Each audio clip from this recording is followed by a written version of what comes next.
നമസ്കാരം. അങ്ങനെ അഗാധമായ ഒരു വായനാശീലമുള്ള ഒരാളല്ല ഞാൻ. സുഭാഷ് ചന്ദ്രൻ്റെ മനുഷ്യനൊരു ആമുഖം എന്ന നോവൽ വായിച്ച് ഞാൻ അത്ഭുതപ്പെട്ടു പോയിട്ടുണ്ട്. അതുകൊണ്ടുകൂടിയാണ് അദ്ദേഹത്തിൻ്റെ രണ്ടാമത്തെ നോവലായ സമുദ്രശില വായിക്കാനായി തിരഞ്ഞെടുത്തത്. ഈ പുസ്തകം വായിച്ച് എനിക്കുണ്ടായ അവസ്ഥ പറഞ്ഞറിയിക്കാൻ പറ്റാത്തതാണ്.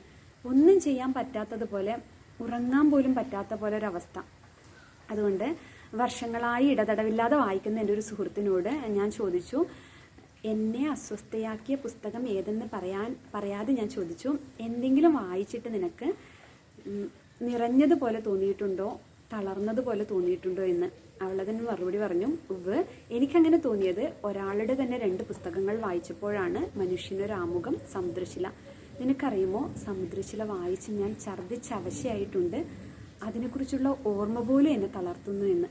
പിന്നീട് എഴുത്തുകാരൻ തന്നെ പറയുന്നത് കേട്ടു, ഈ പുസ്തകം വായിച്ചതിൻ്റെ പിറ്റേന്ന് ക്ഷീണം കാരണം ഓഫീസിൽ പോകാതെ അവധിയെടുത്ത സ്ത്രീകളെപ്പറ്റി.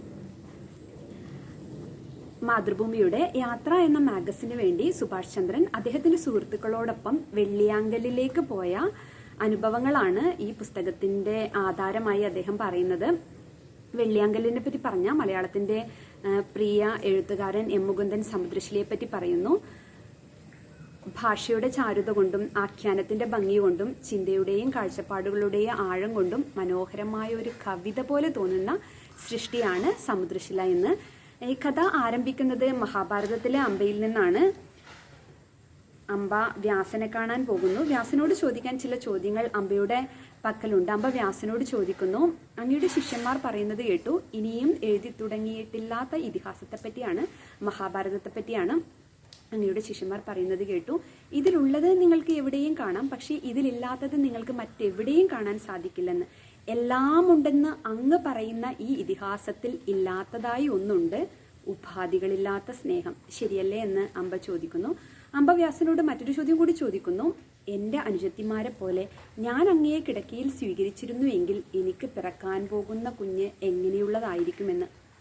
അതിന് വ്യാസം മറുപടി പറയുന്നു, ഒരിക്കലും സ്വേച്ഛയാലായിരിക്കില്ല നീ എൻ്റെ അരികിൽ വരിക.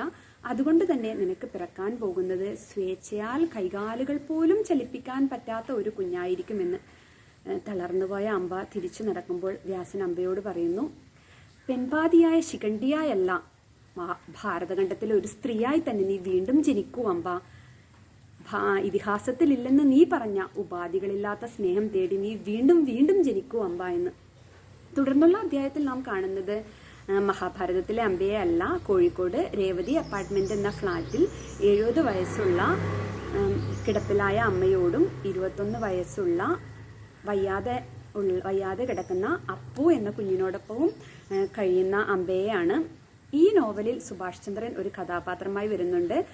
അദ്ദേഹത്തിൻ്റെ കുടുംബവും മാതൃഭൂമി ഓഫീസും കോഴിക്കോട് നഗരവും ഒക്കെ ഇതിൽ കഥാപശ്ചാത്തലങ്ങളായി വരുന്നുണ്ട്. ഈ കഥ വായിക്കുമ്പോൾ വായനക്കാരനുണ്ടാകുന്ന ഒരു സംശയം, ഇതിൽ കഥ എത്ര യാഥാർത്ഥ്യം എത്ര എന്നതാണ്. ലോകത്തിലെ ഏറ്റവും വലിയൊരു മനുഷ്യൻ ഒരു സ്ത്രീയാണെന്ന് പറയുന്ന, ഒരു ആണിനോളം ചെറുതാവാൻ എത്ര ചെറുതായാലും ഒരു പെണ്ണിനെ കൊണ്ട് സാധിക്കില്ല എന്ന് പറയുന്ന, ഒരു പെണ്ണ് കടന്നു പോകുന്ന ചിന്തകളിലൂടെയൊക്കെ അനായാസേന കടന്നു പോകുന്ന സ്ത്രീയുടെ കാഴ്ചപ്പാടുകളെ അതിമനോഹരമായി വരച്ചു കാണിക്കുന്ന അമ്പ സുഭാഷ് ചന്ദ്രൻ്റെ ഒരു കഥാപാത്രമാണെന്ന് സങ്കല്പിക്കാൻ വായനക്കാരന് പ്രയാസം തോന്നും. കടൽ കണ്ടിട്ടില്ലാത്ത തൻ്റെ അമ്മയ്ക്കാണ് സുഭാഷ് ചന്ദ്രൻ ഈ പുസ്തകം സമർപ്പിച്ചിരിക്കുന്നത്. അമ്മ കടൽ കണ്ടിട്ടില്ല എന്നുള്ളത് അമ്പയ്ക്ക് അമ്പരപ്പിക്കുന്ന ഒരു അറിവായിരുന്നു. സ്കൂളിൽ നിന്ന് കോഴിക്കോട്ടേക്ക് ഒരു എക്സ്കർഷൻ ഇല്ല. മധുവിധുവിൽ അച്ഛനോടൊപ്പം ഇല്ലടി. കുട്ടിക്കാലത്ത് അമ്മയുടെ അച്ഛനോടൊപ്പം ഇല്ല കുട്ടി.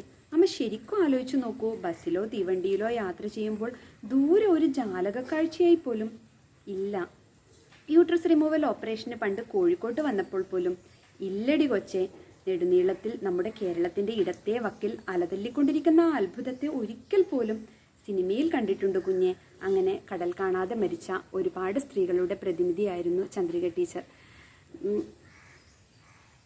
ഇതിലെ അമ്പയുടെ കാമുകൻ ഒരിക്കൽ അമ്പയോട് ചോദിക്കുന്നുണ്ട്, ഫ്രീദ കാലോ എന്ന മഹതിയായ ചിത്രകാരിയുടെ സെൽഫ് പോർട്രേറ്റിൽ നെറ്റിയുടെ സ്ഥാനത്ത് അവളുടെ പങ്കാളിയെ വരച്ച ചിത്രം പറഞ്ഞിട്ട് അമ്പയുടെ കാമുകൻ അമ്പയോട് ചോദിക്കുന്നുണ്ട്, അമ്പ, നീ ഒരു സെൽഫ് പോർട്രേറ്റ് വരക്കുകയാണെങ്കിൽ നിന്റെ മുക്കണ്ണായി നീ ആരെ വരയ്ക്കുമെന്ന്.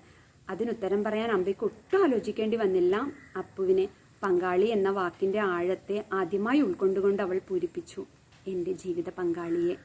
അംബ വരച്ച സെൽഫ് പോർട്രേറ്റ് ഈ പുസ്തകത്തിൽ ഉൾക്കൊള്ളിച്ചിട്ടുണ്ട്.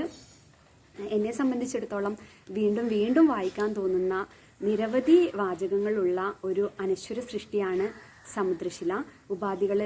ഉപാധികളില്ലാത്ത സ്നേഹം തന്നെ ഒരു ഉപാധിയായി തിരഞ്ഞെടുക്കേണ്ടി വന്ന അംബയുടെ കഥ മുഴുവൻ പറയാനുള്ള ശക്തി എനിക്കില്ല. ഇതിനോടകം തന്നെ നിരവധി വായനകളും ചർച്ചകളും കഴിഞ്ഞിട്ടുള്ള സമുദ്രശില വായനയുടെ നോവറിയാൻ ആഗ്രഹിക്കുന്ന എല്ലാ വായനക്കാരും തീർച്ചയായും വായിച്ചിരിക്കേണ്ട ഒരു പുസ്തകമാണ്. നന്ദി, നമസ്കാരം.